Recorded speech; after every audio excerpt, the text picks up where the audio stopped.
Deal or no deal? Trump update. I don't wear a toupee. It's my hair. Bubba, you said that Donald Trump has done it again.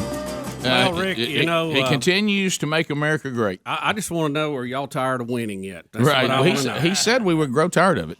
Rick, precious in so many ways. Yes. During President Trump's first 3 years in the White House, he has spent $20 million less on payroll than Obama did at the same time, and it has been adjusted for inflation. $19.8 million less to be exact. Donald Trump has 418 employees. That's 36 fewer full-time staffers than President Obama had at the same point in his presidency. Also, big savings for Melania Trump. She has 12 staffers versus Michelle Obama, who had 24. Right. You remember there were discussion about, the Democrats. Now, look, I don't fault the Democrats because they say to you to your face they believe in gigantic government, and by golly, they live it. Yeah. Their staffs are huge. They will waste and spend, and they just love every minute of it. So they're consistent. But to your point, Donald Trump says that he believes in a smaller central government, kind of like the founders did. And so he believed that a lot of these jobs and a lot of this taxpayer money is being spent unnecessarily, so he has reduced it. He saved you $20 million. I understand the White House and the office of the president would have a certain amount of employees, probably more still than a lot of us would think they would need. I would hope a large number of them have guns and they're on the roof. Yeah, right, sure. But as far as the First Lady, and the First Lady has some obligations and issues there that need to be attended to also. But I'm kind of shocked that the First Lady requars 12, honestly. That still seems like a little high to me, Can't you get by with 8? Yeah. Well, I mean, look. We get by with 1 Speedy. I was about to say, we run an entire company on 6. Yeah. Yeah, I think they could trim the fat a little. Yeah, still. But let's say this. Let's give him credit. He has trimmed some of it. Yeah. Now, we can all decide if we want to trim more. What about when they go to another country? I can't remember who sent this, and it shows the motorcade that they have. Yeah. Just the vehicles that they ask for when they get there. Oh, yeah. It's unbelievable. You talk about it, especially when it's the party that says that global warming is going to get us. Yeah. These global warming people travel in style. Oh, man. They bar no expense and no carbon footprint. It seems so odd to me. I mean, I wonder if Leonardo's still flying commercial like he said he was going to do. You remember if he does it, I give him credit, but it's not necessary. By the way, this story today is out of Forbes magazine, and, they're a big conservative Trump-supporting bunch. Yeah. Well, Trump also, we mentioned this, Bubba, he said, now, again, we're laughing because it doesn't look good since he just crossed over in North Korea and shook the hands of an evil dictator, but he's requested from the Pentagon, and they have approved it, that for our Independence Day and our salute to America coming up Thursday, he wants some tanks and to be on display, and he's going to get them. This is I didn't realize this was such a divisive topic among ourselves and everything. And I know we're all used to seeing the North Koreans, and the Chinese thing, and you think, well, that's nice. They all got that funny march they do. Yeah. As long as we're not doing that funny march. Now, if we start the straight leg march, I got to have a real problem with that. Yeah, it seems like every evil dictator has that march. I don't know why. If they think it's sharp or what, Mm-hmm.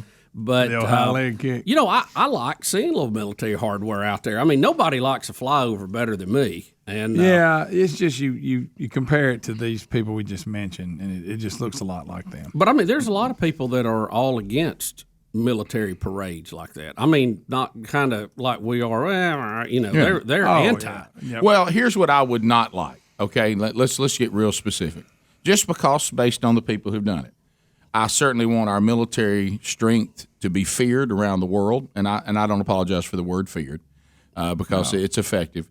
And I appreciate, love, and am overwhelmed by the people who are our citizens that say we will put our lives on the line even when we don't have to. I have tremendous respect for that.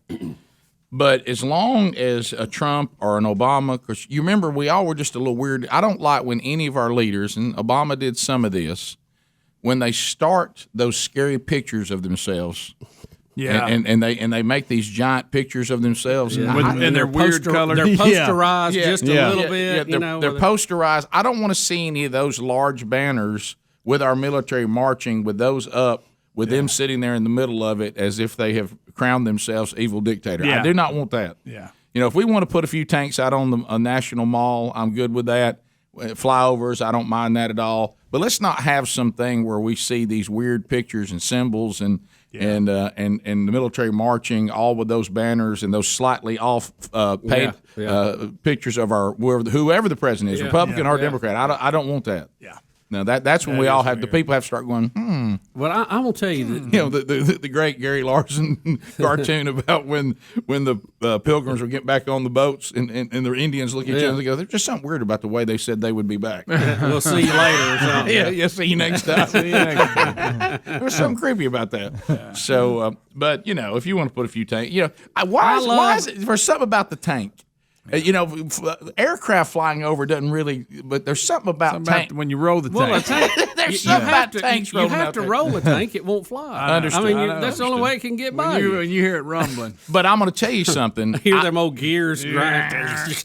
I'm going to tell you something that I think about Trump because I have this in my own DNA. There's a certain side of me, and my wife will be happy to tell you about it. If I think that something I do bothers you, instead of just stopping it, I find myself wanting to aggravate you and pick at you about it. No, you know what Rick, I mean? I can't. Rick, are you sure that Sherry's talking about you? Yeah, I think Trump. I think Trump has that. Yeah. Everybody. Oh yeah. You know what I mean? Look at him. He thinks he's a dictator. Hey, roll some tanks out there on the mall for me. Yeah, make them nervous. They're going to hate this. Don't you think that he knows? Because if he is trying if he's trying to appease those who don't like him, he doesn't do it very well. He's not very good at it. No, I'm gonna tell it's you, like he doubles down and plays to their every paranoia. Yeah. He'll do it like one more time. Yeah, which I can relate to. If something bothers you, I'm going to do it one more time. I can relate to that. yeah. There's a lot of fun with that. On I'm the not 4th saying I of should be July, leading to the free world, but I'm just saying. on the 4th of July, I would like to see 4 to 6 of the B-2s, the wing flying over the Washington Monument. Oh, yeah. Boy, that's a plane right there, boy. That's Huh? That's a big one. She'll hold 28 nukes, hydrogen bombs. Woo, big ones. Not sure why you need that many. Just in case, Rick. We'll be right back. Rick and Bubba, Rick and Bubba.